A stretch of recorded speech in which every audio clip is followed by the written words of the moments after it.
Hello बच्चों, मेरा नाम है हर्षित सिन्हा और मैं स्वागत करता हूँ आपके अपने यूट्यूब चैनल टेक्नो सक्सेस पे। आज हम लोग करने वाले हैं बेसिक मैथ्स का लेक्चर नंबर 2 इन मौका बैच ऑफ क्लास 11। तो चलिए हम लोग अब स्टार्ट करते हैं इसे। तो आज हम लोग बेसिक मैथ्स में मेनली पढ़ेंगे क्या। तो बेसिक मैथ्स में हम लोग अब पिछला क्लास में नंबर सिस्टम पढ़े थे, तो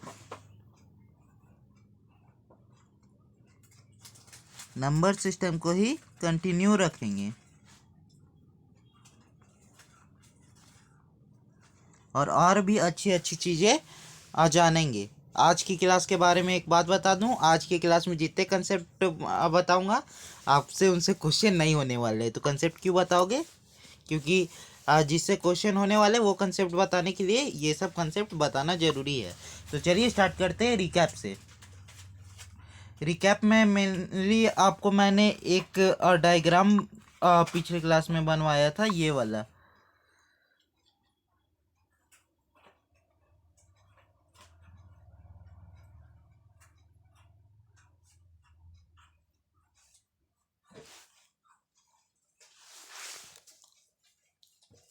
कितने में? 1 2 3 4, हाँ ठीक है। एक वो यहाँ बनाया था और एक वो यहाँ बनाया था, और इतना से भी पेट नहीं भरा था। अरे यार,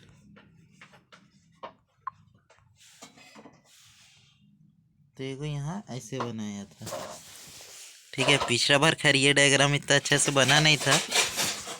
तो चलिए इसे स्टार्ट करते। हाँ, तो यहाँ क्या करते थे, ये रहा इक्वल्स का साइन और ये रहा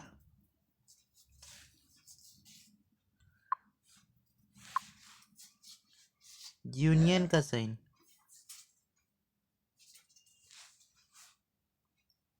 इसके अंदर क्या लिखा था? Natural number. यहाँ लिखा था होल नंबर, यहाँ लिखा था इंटीजर, और यहाँ लिखा था रेशनल नंबर। ये डायग्राम क्या था ये मैंने आपको टेलीग्राम चैनल टेक्नो सक्सेस 01 पे जाके चेक करने को कह दिया था, ठीक है। तो जिन बच्चों ने कर लिया है उनके लिए ठीक है, और जिन बच्चों ने नहीं किया है वो जाके कर लेंगे।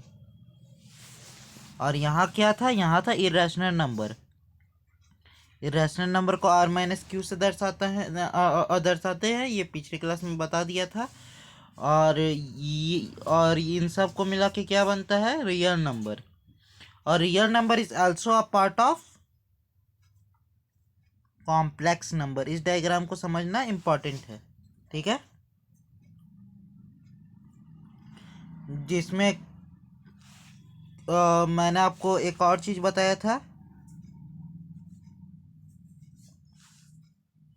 कि अगर हम लोग बात करते हैं कॉम्प्लेक्स नंबर की, तो कॉम्प्लेक्स नंबर में भी 3 तरह की चीजें आते हैं।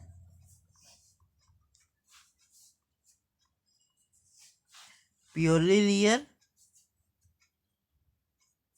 अच्छा, तो इस चीज को समझने से पहले आप लोग ये समझ लीजिए, कॉम्प्लेक्स नंबर का एक फॉर्मेट होता है। ये रिवीजन नहीं है, ये वाला चीज नया बता रहा हूँ अब। Z is equal to a plus iota b. जिस भी चीज के साथ आयोटा लग जाता है, आयोटे वो नंबर कॉम्प्लेक्स नंबर के अंदर चला जाता है, ठीक है। आयोटा का सीधा सा मतलब है अंडर रूट ऑफ -1, ठीक है। ये इसका वैल्यू होता है। तो आयोटा स्क्वायर का वैल्यू कितना हो जाएगा?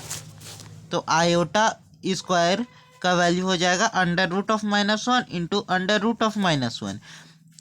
जब एक ही नंबर में रूट दो दो बार मल्टीप्लाई होता है तो रूट कैंसिल हो जाता है और वो नंबर आ जाता है। तो आयोटा स्क्वायर का वैल्यू क्या आ गया? -1, ठीक है। तो इस बात को ध्यान रखिएगा यहाँ से, ठीक है। तो जेड प्योरली रियल कब होगा? If b is equal to 0। अगर बी वाला टर्म इसका 0 हो जाएगा तो आयोटा वाला टर्म इसका 0 हो जाएगा, तो जेड बराबर ए। और ए कैसा है? एक रियल नंबर है, ठीक है।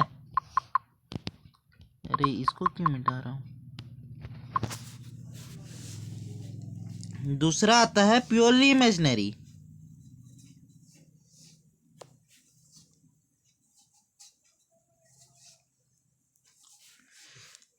इफ ए वाला टर्म ही 0 हो जाए जब ए ही वाला टर्म जीरो हो जाएगा तो सिर्फ आयोटा वाला टर्म बचेगा, और आयोटा वाला टर्म कैसा टर्म है? इमेजिनरी टर्म है आयोटा वाला, ठीक है। और तीसरा इसी में आता है सिर्फ इमेजिनरी। इमेजिनरी कब होगा? जब आयोटा का टर्म जीरो ना हो, तो if b is not equal to zero, ठीक है। अच्छे से लिख देता हूं, b is not equal to zero.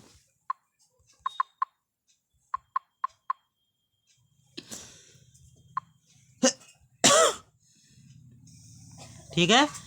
यहाँ से अब हम लोग एक नोट लिखे थे पिछले क्लास में, ये चीज़ अब आप लोग को ये समझ में आएगा कि हर एक इमेजिनरी नंबर कॉम्प्लेक्स नंबर तो होता है, लेकिन हर एक कॉम्प्लेक्स नंबर इमेजिनरी नंबर नहीं होता है।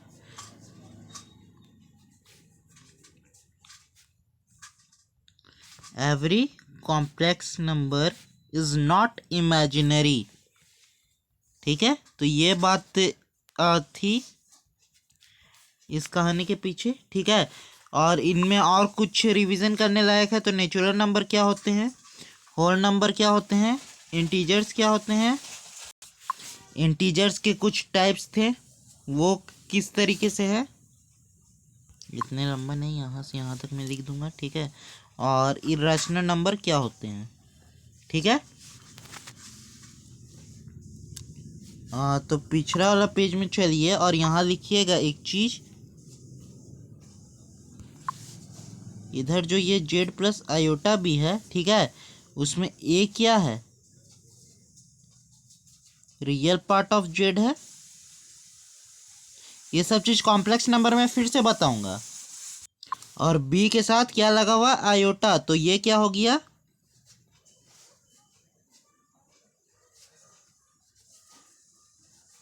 दिखा नहीं रहा,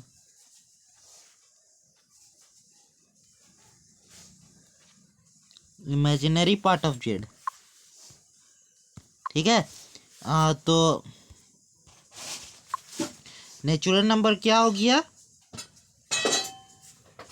starts with one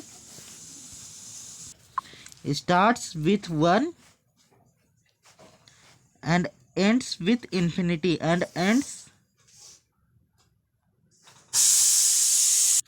to infinity and tends to infinity, ठीक है। होल नंबर क्या होता है, होल नंबर का सीधा सा फॉर्मूला है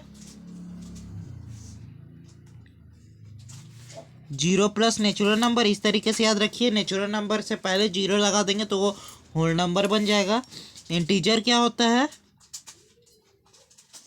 इसका भी एक फॉर्मूला है, नॉन पॉजिटिव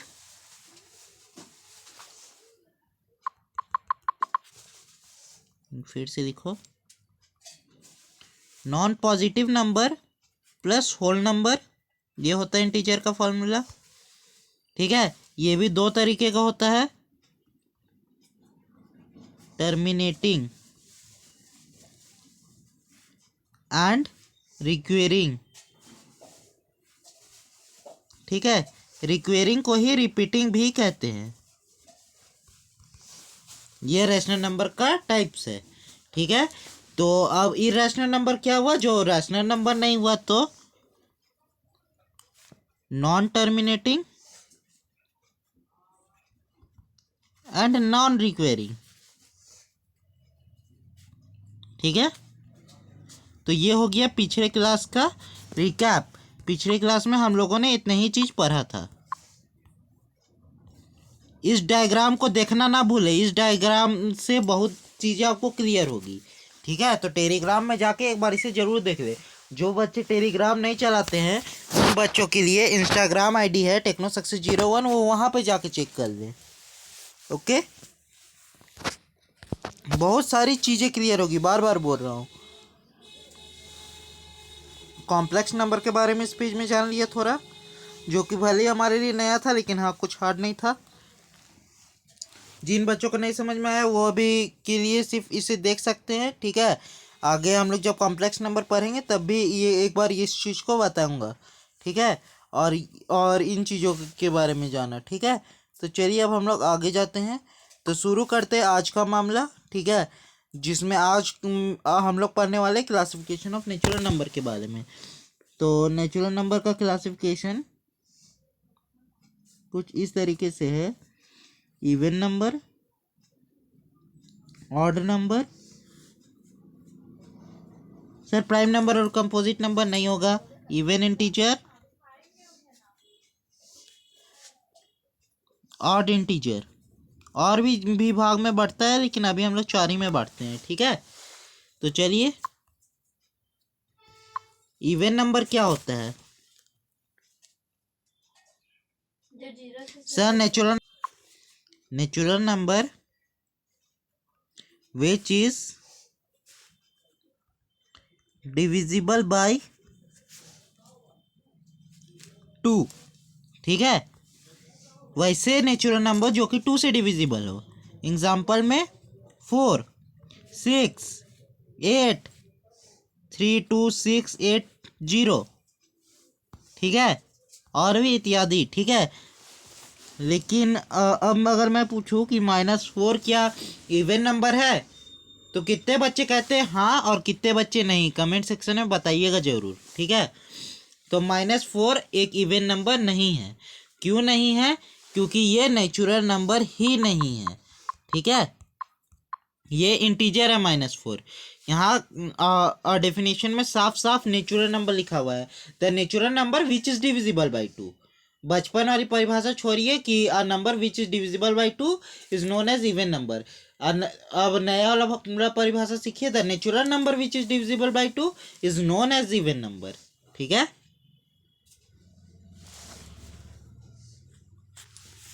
इवन नंबर हो गया। Odd number, the natural number which is not even number, or the natural number which is not even number is called odd number।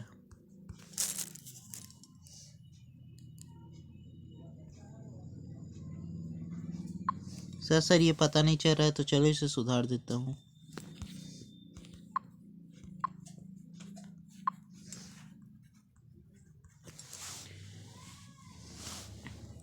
Example, बिना एग्जाम्पल के तो कुछ होता नहीं है। तो 3, फिर 5, 7 और एक नंबर ले लो 3, 8, 2, 6, 5, 6, 7, 9, ठीक है। ये भी जो है वो ऑड ही नंबर है, ठीक है। क्या सर -3 एक ऑड नंबर है? -3 भी एक ऑड नंबर नहीं है। क्यों? क्योंकि ये नेचुरल नंबर ही नहीं है, ठीक है।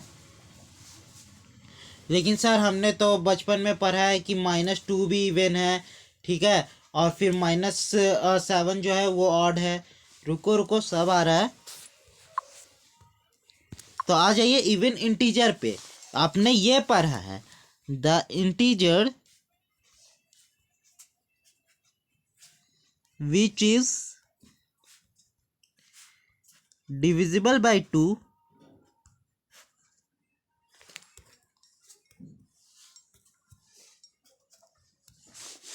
divisible by 2 is called even integer, ठीक है। उसे इवन नंबर नहीं, इवन इंटीजर कहते थे, ठीक है। सर हमने तो इवन नंबर के नाम से पढ़ा था, गलत पढ़ा था, उसे सही कर लो, ठीक है। तो इसके एग्जांपल हो गया, यहाँ चलते आएगा -6 ले लो, -6 ले लो, -4 ले लो, -2 ले लो, 0, 2, 4, 6 और फिर ये इन्फिनिटी, ठीक है। ऑड इंटीजर क्या होता है? ऑड इंटीजर भी नहीं पता? सर पता है, the integer which is not divisible by 2, अरे थोड़ा बड़े हो गए हो, थोड़ा बड़ों की परिभाषा लिखो। The integer which is not even integer that is not divisible by 2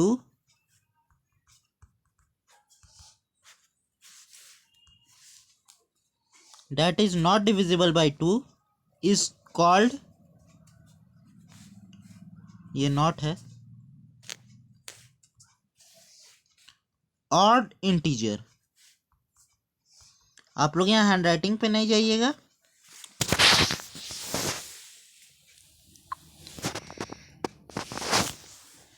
The integers which is not even integer that is not divisible by 2 is called odd integer। ठीक है, इसका एग्जांपल नहीं दिया सर आपने, रुको दे देता हूँ।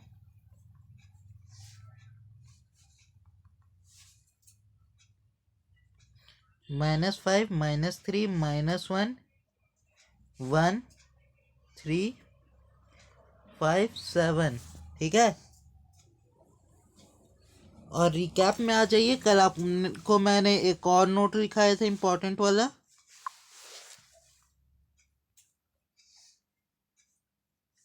नोट साथ में बनाते चलिए। 0 is neither positive nor negative. ठीक है, 0 नहीं पॉजिटिव है नहीं नेगेटिव है। ठीक है, जिन बच्चों को वीडियो स्लो लग रही है वो स्पीड बढ़ा सकते हैं अब, और जिन बच्चों को वीडियो की स्पीड ठीक लग रही है वो रहने दे। डिवीजन एल्गोरिदम क्या होता है? तो डिवीजन एल्गोरिदम के नाम से ही काफ़ी बच्चों के पसीने छूट गए होंगे। कुछ नहीं है, आप लोगों ने 10th में यूक्लिड्स डिवीजन लेमा और यूक्लिड्स डिवीजन एल्गोरिदम पढ़ा होगा, बस वही है। चलिए इसकी परिभाषा लिखते हैं। Given integer a and b with b is not equal to 0, there exists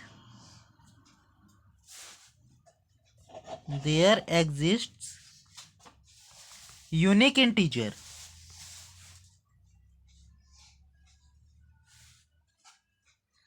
q and r satisfying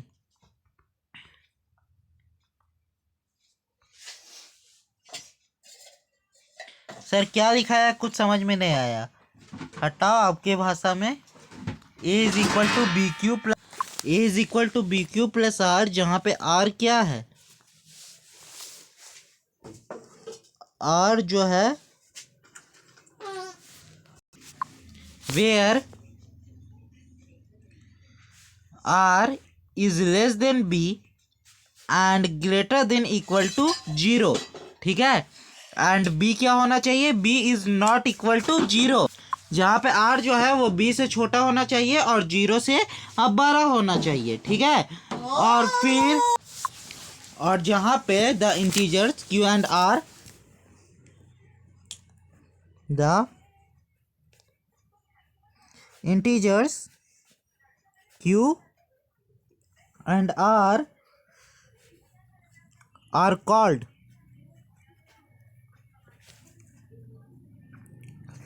quotient and remainder when, सिर्फ अभी सेंटेंस लिखिए, when a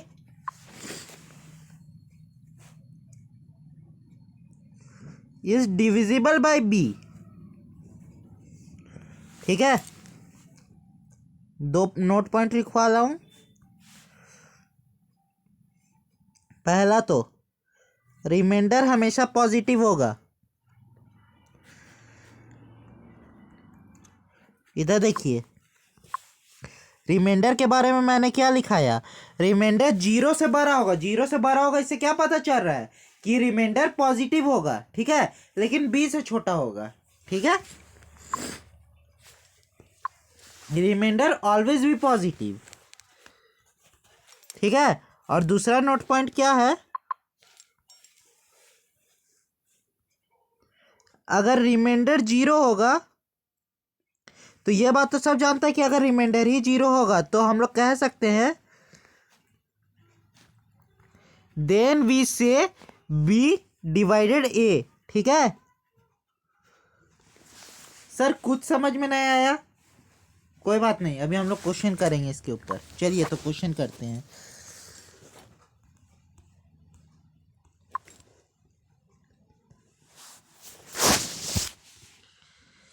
क्वेश्चन करते हैं अप्लाइंग डिवीजन एल्गोरिदम।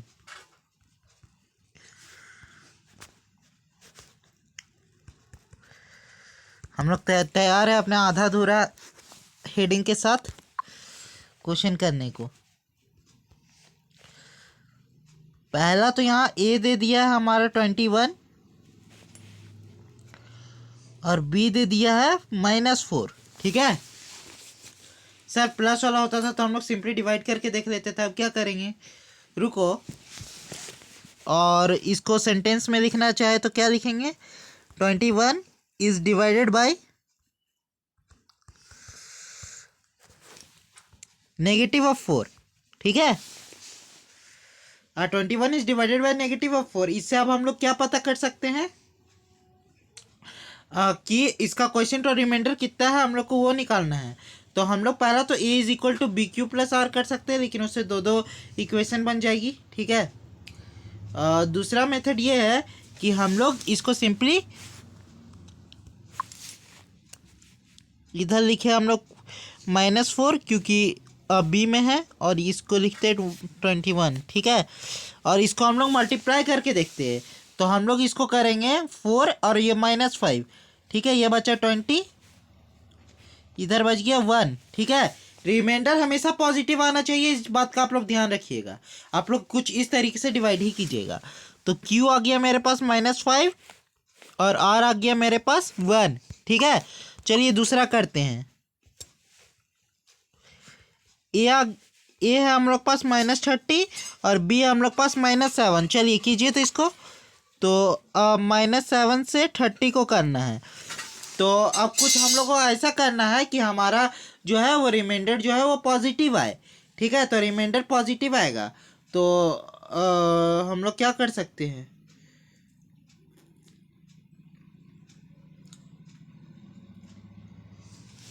ओ सॉरी यहाँ पर भी माइनस है ना। तो अब थोड़ा दिमाग लगाइए, हम लोग क्या कर सकते हैं। देखिए अगर हम लोग 4 ले लेते हैं, ठीक है -4 लेके देखते हैं शुरू में। ठीक है तो ये आ जाएगा 28, माइनस करेंगे तो ये हो जाएगा प्लस। ठीक है लेकिन साइन आएगा माइनस का, तो ये काम तो हम लोग कर नहीं सकते हैं। ठीक है प्लस में करेंगे तो ये आएगा 28, लेकिन यहाँ साइन भी आ जाएगा माइनस का, ये भी नहीं कर सकते हैं। -5 करके देखेंगे तो 7 5 जो 35 आ जाएगा। ठीक है लेकिन इसमें भी आ जाएगा साइन माइनस का, ये भी नहीं कर सकते हैं। सारी पॉसिबिलिटी चेक करके बता रहा हूँ। ठीक है कहीं नहीं बताया जाएगा इससे। अगर हम लोग +5 करके देखें तो 7 5 जा 35 -35। ठीक है और एक माइनस यहाँ पहले से लगेगा, माइनस माइनस प्लस, रिमाइंडर बच जाएगा पॉजिटिव। ठीक है तो रिमाइंडर बच गया 5। ठीक है प्लस का, और क्वोशेंट भी बच गया 5। ठीक है तो इस तरीके से आपको करना है। याद रखिएगा रिमाइंडर ऑलवेज भी पॉजिटिव। ठीक है पूरा कट सकता है लेकिन नेगेटिव कभी नहीं आएगा।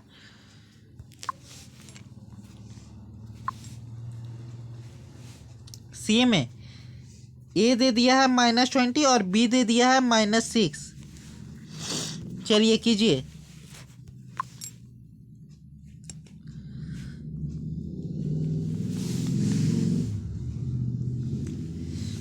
तो यहाँ पे हम लोग 4 से करते हैं। ठीक है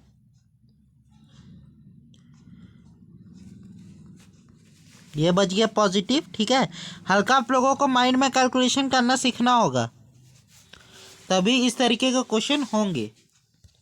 ठीक है अब यहाँ पे ए दे दिया है मेरा -30 और बी दे दिया है मेरा 4। ठीक है तो अब आएगा ये 4 से डिवाइड करेंगे -30 को, तो 4 से डिवाइड करेंगे -30 को, तो 4 7 जा 28, फिर नहीं 4 8 जा 4 8 जा 32, लेकिन ये प्लस हो जाएगा, -8 से कर देंगे, ठीक है। तो ये आ जाएगा -32 और यहाँ माइनस पहले का, ठीक है। तो यहाँ 2 बच जाएगा, तो रिमाइंडर आएगा 2 और क्वोशेंट आएगा -8, ठीक है। अब ई में ए आ जाएगा -50 और बी आ जाएगा -4, ठीक है। तो चलिए अब करते हैं -4 से -50 को, -4 से -50 को। तो शुरू में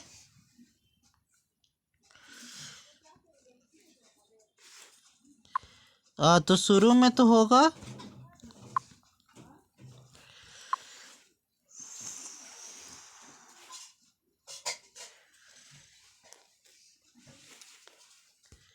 ये नहीं होगा, अब -4 और यहाँ आ जाएगा ये, ठीक है। नहीं, अच्छा चलो करके देखते हैं। तो यह आ जाएगा -1 और यहाँ 0, ठीक है। तो यहाँ बचेगा 13, ठीक है। 4 3 जो -12, ठीक है। यहाँ आएगा माइनस, रिमाइंडर पॉजिटिव बचा, रिमाइंडर 2 और क्वेश्चन कितना आ गया 13, ठीक है। तो इस तरीके से डिवीज़न एल्गोरिदम का हम लोग को क्वेश्चन करना है। तो इधर आने का एंड यहाँ एक बात लिखने का, यहाँ नहीं है जगह, यहाँ लिख देने का।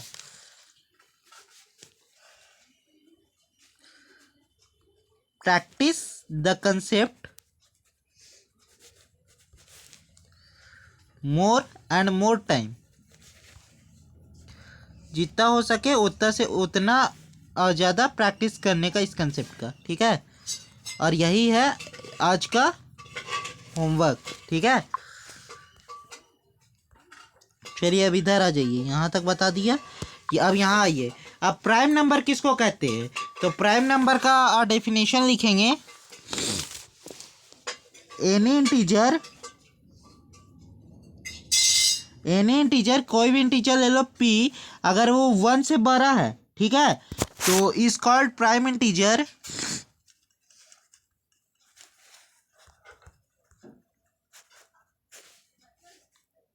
और सिंपली प्राइम। एक मिनट सर जी, इस आधे अधूरे सेंटेंस से तो यही पता चल रहा है कि ऐसा कोई भी नंबर p जो कि ग्रेटर देन 1 है, वो जो है वो प्राइम नंबर है, ठीक है। तो क्या 6 भी एक प्राइम नंबर है? रुको रुको, सेंटेंस को पूरा होने दो। Any integer p greater than 1 is called prime number. Eraser कहाँ गया?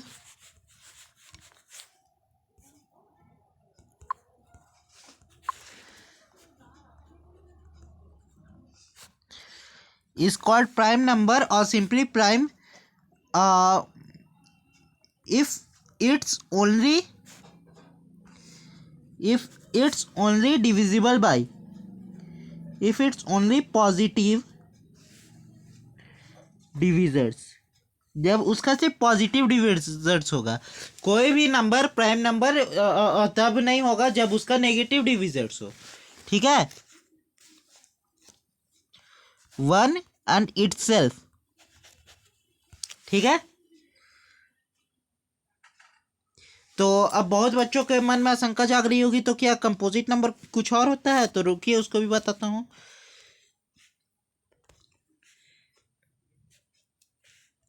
N integer p greater than 1, ठीक है। सर ऊपर ही वाला होगा क्या? नहीं नहीं, विच इज नॉट प्राइम, जो प्राइम नहीं है वो क्या है? Composite number. अरे ये तो बहुत आसान कर दिया। Is called a composite number. Words पे ध्यान दीजिए, ठीक है। तो इसमें कुछ नोट करने लायक बात है, उसको नोट कर लीजिए।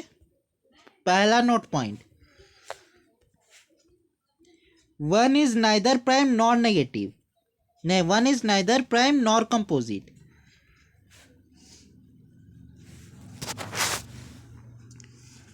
ठीक है। दूसरा 2 इज स्मॉलेस्ट प्राइम नंबर।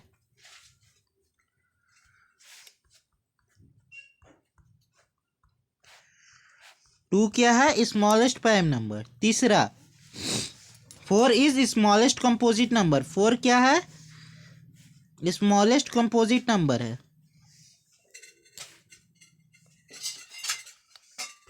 4 क्या है? स्मॉलेस्ट कंपोजिट नंबर है। तो नेचुरल नंबर के सारे क्लासिफिकेशंस मैंने आपको बता दिए। Even number, odd number, even integer, odd integer, prime number, composite number. ठीक है। अब प्राइम इंटीजर और कंपोजिट इंटीजर नाम का कोई भी चीज़ नहीं होता है। तो चलिए अब टाइम आता है क्वेश्चंस का। तो चलिए पहला क्वेश्चन आप लोग करके दिखाइए। ये रहा question. Let x y z be distinct integer, x and y are odd and positive and z is even and positive. ठीक है। दोनों नंबर पॉजिटिव है, इसलिए उतना गौर करने की जरूरत नहीं है। Which one of the following statements can not be true. ठीक है। अब यहाँ बच्चे ट्रूथ ढूंढने में लग जाते हैं और मल्टीपल चॉइस समझ के उसे करके आ जाते हैं। या कैन नॉट बी ट्रू लिखा हुआ है। ठीक है। तो सर इस क्वेश्चन ही को कैसे करें, हमें कुछ समझ में नहीं आ रहा है। तो चलिए आते हैं हम लोग पहले कंसेप्ट पे। कंसेप्ट आप लोग एक चीज़ याद रखिएगा, जिस तरह मैंने रैशनल और इरेशनल का कंसेप्ट बताया था इससे पहले क्लास में, आज ऑड और इवन का बताने जा रहा हूँ।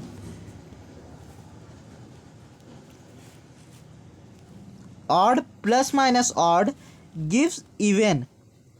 ठीक है।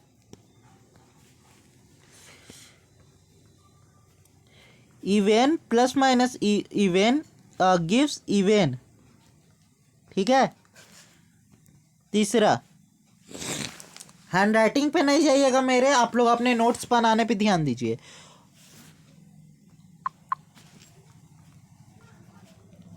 Odd plus minus even gives odd.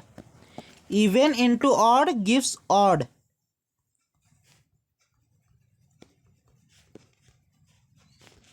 Even into odd gives odd.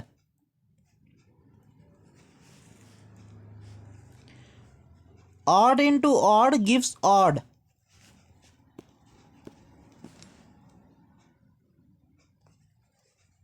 ये चौथा है, इसे नौमा नहीं समझ लीजिएगा। और पांचवा है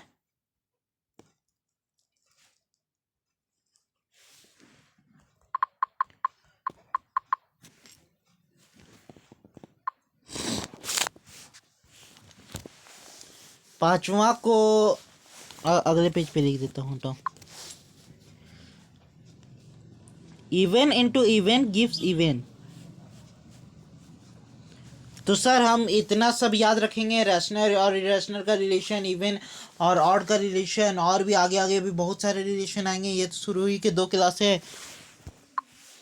तो हल्का दिमाग लगाइए। ऑड सिर्फ जो है, अच्छा ऑड कुछ ज़्यादा ही में लिख दिया क्या? अच्छा हाँ, ये और इवन आएगा। ठीक है। तो ऑड जो है वो सिर्फ ये दोनों में है, तो उससे ही आप लोग इन दो को इसको याद रखिए और बाकी सबको इवन मान लीजिए। ठीक है। तो आइए अब क्वेश्चन करते हैं। बोलता है let x y and z be distinct integer, x and y are odd. X and y are odd. ठीक है। तो यहाँ पे हम लोग क्या लिखेंगे, चलिए इसका सॉल्यूशन करते हैं। एक्स एंड वाई ऑड है, जेड जो है हमारे पास इवन है। ठीक है। तो चलिए अब पहला ऑप्शन आप, अच्छा हाँ, आप लोग इस पेज का स्क्रीनशॉट लीजिए जल्दी से। अब इस पेज का स्क्रीनशॉट लीजिए जल्दी से। ठीक है। और अब ऑप्शंस को एक जगह लिख लीजिए और अब मिलाते जाइएगा। तो पहला वाला आता है एक्स प्लस वाई का होल क्यूब इंटू जेड। इसको चेक करना है। तो एक्स और वाई ऑड है, तो आप लोग चेक कीजिएगा। ऑड प्लस ऑड क्या होता है हमारे पास? इवन होता है। ठीक है। और इवन का क्यूब करेंगे तो हम लोग पास इवन इंटू इवन क्या होता है, हमारे पास इवन होता है। और फिर इवन को इवन के साथ इंटू करेंगे तो इवन आएगा। ठीक है। और जॉड की और मेरे पास जेड क्या है? इवन। और इवन को इवन के साथ इंटू करेंगे तो फाइनली आंसर हमारे पास इवन ही आएगा। तो शुरू वाला ऑप्शन जो है एक्स प्लस वाई का whole cube into z is even. Finally answer हमारा इवन आया, तो ये तो सही है। ठीक है, दूसरा वाला ऑप्शन अगर आप लोग ट्राई कीजिएगा, तो दूसरा वाला ऑप्शन अगर आप लोग ट्राई कीजिएगा, तो दूसरा वाला ऑप्शन है एक्स माइनस जेड। ठीक है, तो ऑड में से इवन माइनस कर रहे हैं, तो ऑड माइनस इवन आप लोग ऑड होता है। ठीक है, ऑड होता है, और फिर उसमें हम लोग y को मल्टीप्लाई करेंगे। ठीक है, y क्या है? ऑड। ऑड में ऑड को मल्टीप्लाई करेंगे तो ऑड आएगा आंसर। ठीक है, तो फिर क्या आया? ऑड आया। ठीक है, और फिर ऑड को फिर ऑड के साथ मल्टीप्लाई करेंगे तो फाइनली आंसर ऑड आएगा।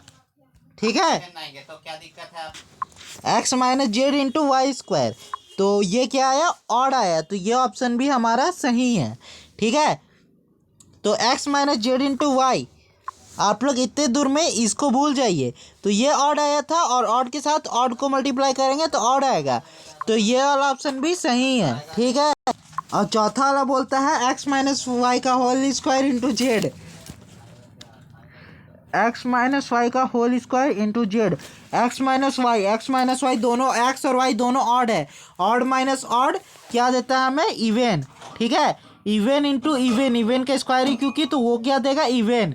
और इंटू में जेड है। ठीक है, और इंटू में जेड है, मैं जिस तरह क्वेश्चन कर रहा हूँ उसे ध्यान रखिएगा।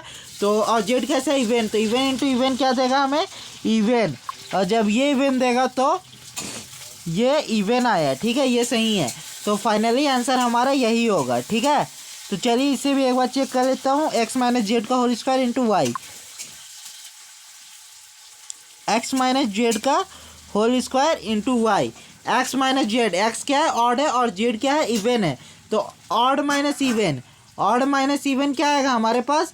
ऑड माइनस इवन आएगा ऑड। ठीक है, और ऑड में से ऑड को मल्टीप्लाई करेंगे तो क्या आएगा? ऑड। और फिर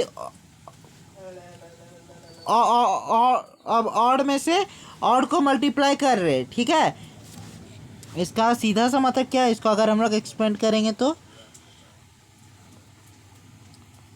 कुछ ऐसा लिखा हुआ है। ठीक है, ये ऑड और ये तो है ही odd, odd into odd, odd. ठीक है, और फिर अब इस वाले ऑड को यहाँ ले आओ, odd into odd gives odd. ठीक है,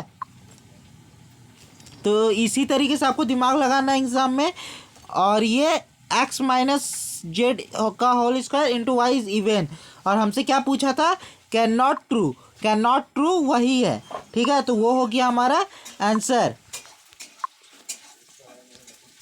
ठीक है, और फिर अब कुछ इंपॉर्टेंट पॉइंट्स है नोट करने वाला, जैसे कि सॉरी, किसी भी नंबर का स्क्वायर हमेशा 0 से बड़ा या 0 के इक्वल होगा, अगर ए रियल नंबर है तो। ठीक है, इसको अगर वर्ड में लिखेंगे तो इंग्लिश और हिंदी लिख लीजिए। किसी भी रियल नंबर का स्क्वायर 0 से बड़ा आता है, 0 या 0 से बड़ा आता है। नेगेटिव नंबर का भी स्क्वायर करेंगे तो वो पॉजिटिव ही आएगा। ठीक है, अब एक और पॉसिबिलिटी लिख लीजिए। इफ एक्स और y belongs to R and, एक सर्कल का इक्वेशन लिखा रहा हूँ, x square plus y square is equal to r, नहीं, इज इक्वल टू आर की जगह आप लोग इज इक्वल टू 0 ले लीजिए। तो किसी भी दो नंबर का सम 0 कब आएगा? तो किसी भी दो नंबर का सम 0 तब आएगा, तो किसी भी दो नंबर का सम 0 तब आएगा जब दोनों नंबर जो है वो 0 हो। तो उसको हम लोग कैसे लिखेंगे? स्क्वायर्स ऑफ रियल नंबर का सम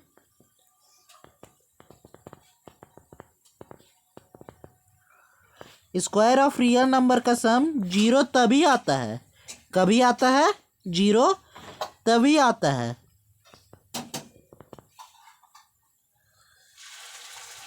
जब सारे नंबर 0 हो। ठीक है, ये मेन वाला पॉइंट है, इसको याद रखिएगा। जब सारे नंबर 0 हो, आगे आने वाले क्वेश्चन में भी ये सब यूज़ होंगे जब सारे नंबर जीरो हो। जिनको जिनको बोलता हूँ मेन पॉइंट है उनको याद रखिएगा। जनरलाइजेशन, और हो सके तो उसे अपने शॉर्ट नोट्स में ज़रूर से ज़रूर जोड़े, ठीक है, क्योंकि आगे आने वाली क्लासेस के लिए आपको वो चीज़ रिवाइज करके ही आना होगा। इफ़ A1 A2, अब हमको पॉइंट 2 से क्या पता चला, इफ़ A1 A2 से लेकर AN तक अगर ऐसे ही करके बिलोंग्स टू रियल नंबर, ये सब रियल नंबर है, देन, और अगर A1 का स्क्वायर प्लस A2 का स्क्वायर उसी तरीके से करते करते AN तक का स्क्वायर जाता है इज इक्वल टू 0, तब जनरलाइजेशन से ये क्या पता चलता है, A1 A2 A3, A1 जो है वो A2 के इक्वल है, और A2 जो है वो A3 के इक्वल है। ऐसे ही करते करते A1 AN तक इक्वल है, और ये सब किसके इक्वल है, जीरो के। ये सारे नंबर क्या हैं, जीरो हैं, ठीक है, तब इनका सम जाके जीरो हो रहा है। अब आए कुछ बुद्धिमान लोग और अब बोले कि सर A1 को मान लीजिए -1, A2 को मान लीजिए +1, वो दोनों आपस में कट के जीरो हो जाए तो यहाँ पे स्क्वायर है, ठीक है। तो अगर आप A1 को -1 मानेंगे तो उसका भी स्क्वायर 1, और A2 को भी -1 और A2 को अगर +1 मानेंगे तो उसका स्क्वायर भी +1, तो +1 +1 +2 हो जाएगा, वो दोनों जुड़ जाएगा, ठीक है। कुछ नोट करने वाली बातें इसमें, पहला बात ये आती है कि √(x²) खुलता है तो यहाँ से स्क्वायर और रूट तो कट जाता है, लेकिन ये मॉड्यूलस ऑफ x में खुलता है, ठीक है, क्योंकि रूट के अंदर वाला नंबर कभी भी नेगेटिव नहीं होता है, इसलिए इसको पॉजिटिव बनाने के लिए ही ये मॉड में खुलता है, और मॉड का काम ही होता है किसी भी नंबर को पॉजिटिव बनाना। और दूसरा पॉइंट, ये 2 पॉइंट बहुत ज़्यादा इंपॉर्टेंट है, क्वेश्चन इन्हीं 2 पॉइंट से होते हैं, ठीक है।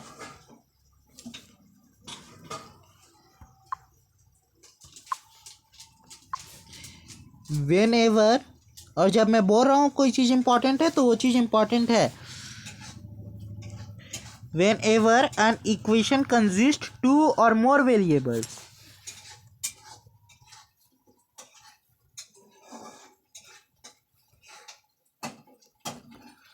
whenever an equation consists 2 or more variables, try to make perfect square.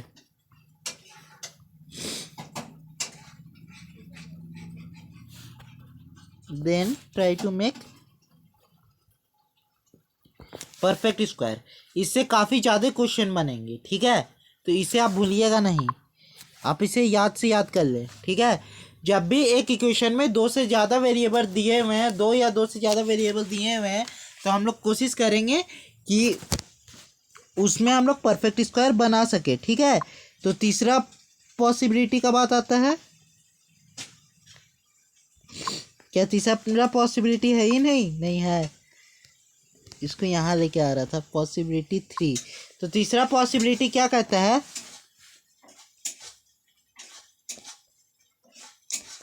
ये वाला नंबर 2 के इक्वल कब आएगा, जब x 1 हो। अब यही नंबर -2 के इक्वल कब आएगा, जब यही नंबर -1 के इक्वल हो, ठीक है। अब ये वाला number greater than equal to 2 कब आएगा, ठीक है, जब ये नंबर पॉजिटिव रियल नंबर हो। अब जब ये number less than equal to -2 नहीं, अब ये number less than equal to -2 नहीं, ये कब आएगा, जब ये नेगेटिव रियल नंबर हो, ठीक है। तो ये भी चीज़ इम्पॉर्टेंट है, इससे भी आगे कल के आने वाले में काफ़ी क्वेश्चन जो है वो हिलेंगे, ठीक है। तो इन सब पॉइंट्स को ध्यान में रखिएगा। तो आइए अब आते हैं, करते हैं क्वेश्चन। तो इस क्वेश्चन को करने से पहले आप लोग आ जाइएगा इधर। हम लोग करते हैं पहले एक निचोड़ निकालते हैं, जितना भी चीज़ नहीं, शुरू से नहीं निकाल रहा हूँ, हम लोग जो यहाँ some important points to note से पढ़े हैं सिर्फ उसका मतलब कि यहाँ से सबका निचोड़ निकाल के दे रहा हूँ, ठीक है। बाकी कल का लेक्चर आपके लिए तो आएगा ही, जिसमें रिकैप भी रहेगा।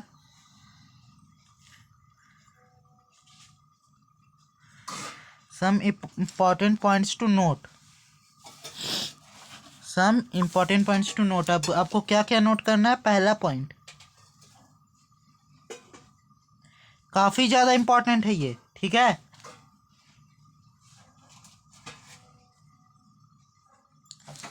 रट लो, A square greater than equal to 0 जहाँ पे ए belongs to are.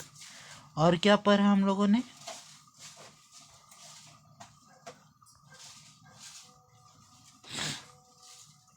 A N के स्क्वायर इज इक्वल टू 0, ठीक है। तो A1, A2, A3 an belongs to R है अगर, तो A1 is equal to A2 is equal to A3 is equal to till an is equal to 0। ये वाला point तो सबसे इम्पॉर्टेंट है, इसको भी रट लो, ठीक है। आगे आने वाले चारों पॉइंट्स और इम्पॉर्टेंट है, ठीक है।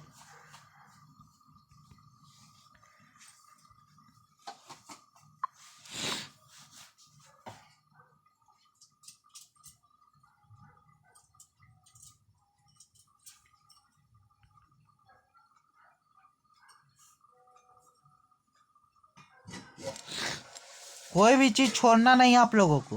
x+1/x greater than equal to 2, ये कब आता है, जब x belongs to R positive.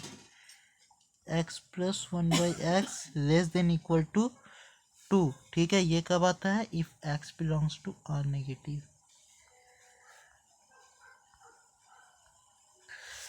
ये भी इम्पोर्टेंट है, ठीक है। तो इस निचोड़ का आप लोग याद रखिएगा। ये पूरा का पूरा निचोड़ जो है, मैंने गलती से हेडिंग गलत दे दिया।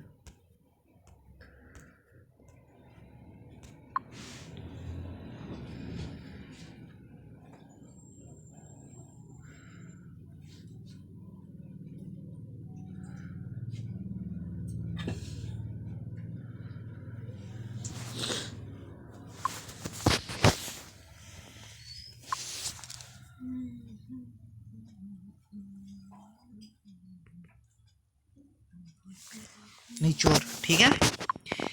ये चीज़ आपके शॉर्ट नोट्स में होनी चाहिए। आज मैं आपको शॉर्ट नोट्स बनाने का फ़ायदा भी बताऊंगा, ठीक है। अब जैसे ये क्वेश्चन दिया हुआ है हमें, ठीक है। इस क्वेश्चन में हमें ये चीज़ दिया हुआ है कि ये एक इक्वेशन है, कि ये एक इक्वेशन, ये एक इक्वेशन है और हमें इसे सॉल्व करना है। तो किस तरीके से करेंगे, तो चलिए अब हम लोग स्टार्ट करते हैं। तो चलिए अब हम लोग स्टार्ट करते हैं इसे किस तरीके से। इसे ऐसे करके यहाँ से कवर करेंगे, ठीक है। चलिए, मैंने आपको एक पॉइंट बताया था कि जब भी एक इक्वेशन में दो या दो से ज़्यादा वेरिएबल हो तो हम लोग वहाँ परफेक्ट स्क्वायर बनाने का कोशिश करते हैं। तो चलिए यहाँ पे परफेक्ट स्क्वायर बनाने की कोशिश करते हैं। -6x को इधर ले आया, फिर +y² -2y, ठीक है। उसको छोड़ो उधर, फिर प्लस में 4z² माइनस में 4z और फिर इधर थोड़ा दूर +11 इज इक्वल टू 0। क्वेश्चन को एक नया फॉर्म दे दिया। तो अब देखिए यहाँ पे हम लोग a+b का होल स्क्वायर या फिर a-b² ढूंढने का कोशिश करते हैं। यहाँ पे कैसे मिलेगा, यहाँ पे मिलेगा हमें +9 करके। जब हम लोग यहाँ पे +9 करेंगे तो इक्वेशन को स्टेबल करने के लिए हम लोग यहाँ पे -9 करेंगे, ठीक है। तो ये बन गया मेरा x-3 का होल स्क्वायर। यहाँ पे हम लोग +1 करेंगे परफेक्ट स्क्वायर बनाने के लिए, ठीक है। तो यहाँ पे अब हम लोग -1 करेंगे, ठीक है। और यहाँ पे भी अब हम लोग +1 करेंगे। तो यहाँ देखिए ये पूरा टर्म जो है वो कट गया, ठीक है। इधर क्या बना, एक्स माइनस थ्री का whole square plus Y minus one का whole square plus 2z minus one का whole square is equal to zero, ठीक है। अब एक चीज़ बताया था कि जब भी ये कुछ इस तरीके के फॉर्म में है, a1 का स्क्वायर प्लस a2 का स्क्वायर प्लस a3 का square is equal to zero, तो हम लोग क्या यहाँ पे मतलब जनरलाइजेशन वाला वो यूज़ कर सकते हैं, मतलब ये वाला चीज़ अब हम लोग यूज़ कर सकते हैं वहाँ पे। तो चलिए अब करते हैं, ये जीरो लिखा हुआ है, ठीक है। ये बोर्ड पे थोड़ा हैंड राइटिंग गड़बड़ आ जाता है। तो x माइनस थ्री बराबर जीरो, ठीक है, y माइनस वन बराबर जीरो और 2z माइनस वन बराबर जीरो, हम लोग ये कर सकते हैं, ठीक है। तो x क्या आ गया यहाँ से 3, y क्या आ गया 1 और z क्या आ गया 1/2, ठीक है। एक्स वाई जेड का हमसे वैल्यू पूछा है, ठीक है। तो x y z is equal to 3 into 1/2, तो आंसर कितना आ जाएगा 3/2 आंसर, समझे। तो वो पॉइंट कितना इंपॉर्टेंट था कि इतना भारी क्वेश्चन को भी वो सॉल्व कर गया, ठीक है आंसर, ठीक है। हाँ तो चलिए अब इस क्वेश्चन को करते हैं, जहाँ पे a b c three non zero और रियल नंबर है जो कि एक इक्वेशन के फॉर्म में है, ठीक है। तो हमसे इस चीज़ का वैल्यू पूछा है, ठीक है।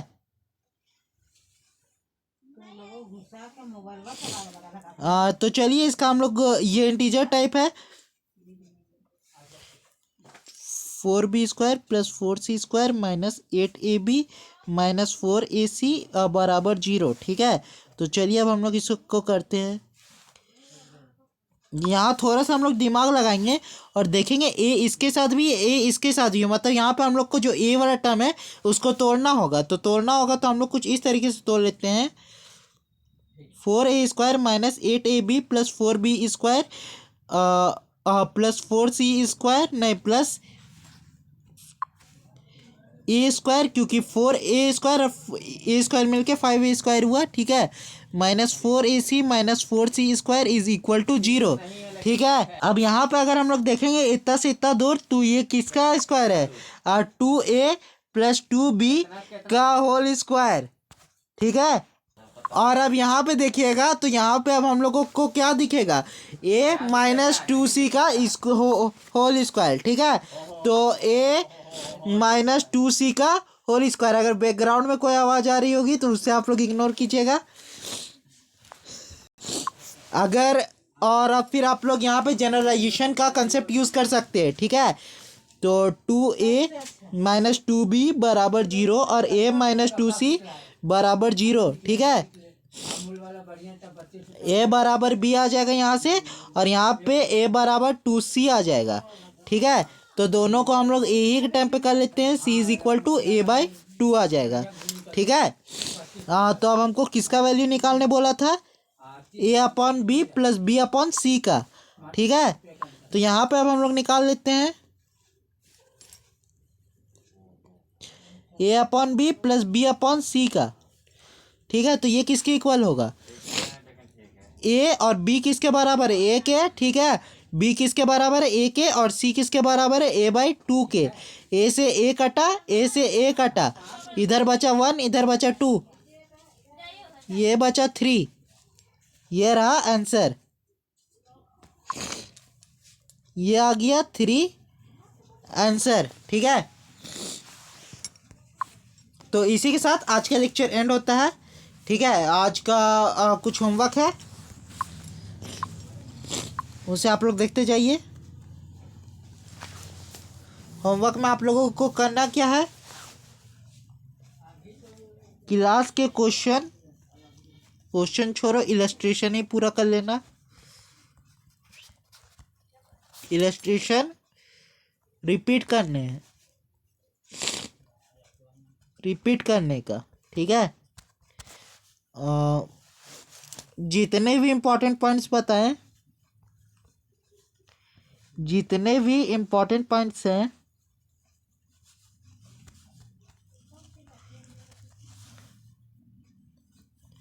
शॉर्ट नोट्स में लिख ले।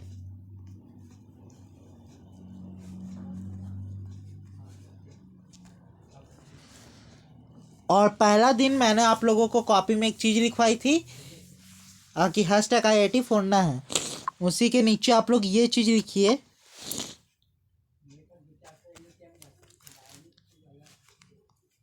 शॉर्ट नोट्स रेगुलर मेंटेन करना है। ठीक है, आप लोग शॉर्ट नोट्स बनाते रहिए। और एक चीज़ और बता रहा हूँ यहीं पे, आप लोग एक कॉपी लीजिए मोटी, ठीक है, उससे आप लोग अपना बनाइए खुद से क्वेश्चन बैंक। क्या मार्केट में नहीं मिलता है? मार्केट में मिलेगा, लेकिन रिवीजन के टाइम पे आसानी होगी। उसमें क्लास के हर दिन के जितने भी क्वेश्चन है जो कि मैं लिख के लाया करता हूँ, ये सब क्वेश्चन नहीं, कहाँ गया, यहाँ पे ये सब क्वेश्चन की बातें नहीं हो रही है, यहाँ पे ये सब क्वेश्चन की बातें नहीं हो रही। इसे भी लिखना चाहे तो लिख सकते हैं, यहाँ पे बातें हो रही है ये सब क्वेश्चन की, जैसे कि ये हो गए, ये हो गए, ये हो गए, ये सब क्वेश्चन की बातें हो रही है। ठीक है, तो क्वेश्चन बैंक में सारे क्वेश्चन ऑलवेज मेंटेन रखने हैं।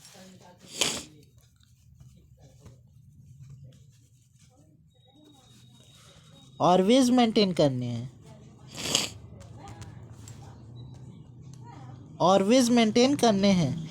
ठीक है, आपका सिलेबस टाइम पे ख़त्म होगा, आप लोग टेंशन नहीं लीजिए। आप लोग सिर्फ शॉर्ट नोट्स और क्वेश्चन बैंक को मेंटेन रखिए और सारा इलस्ट्रेशन दिन ब दिन आप लोग करते जाइए। ठीक है, पिछले क्लास को रिवीजन करें या ना करें, लेकिन आज जो काम हुआ है उसे ज़रूर करें। करके क्लास में काफ़ी सारे क्वेश्चन आने वाले हैं, क्वालिटी के क्वेश्चन आने वाले हैं, एडवांस लेवल, मेंस लेवल सबके PYQs भी लाऊंगा। ठीक है, तो आप लोग तैयार हैं करके लेक्चर के लिए। तब तक के लिए टाटा, गुड बाय, पढ़ते रहिए और मचाते रहिए। मिलते हैं हमारे अगले लेक्चर में।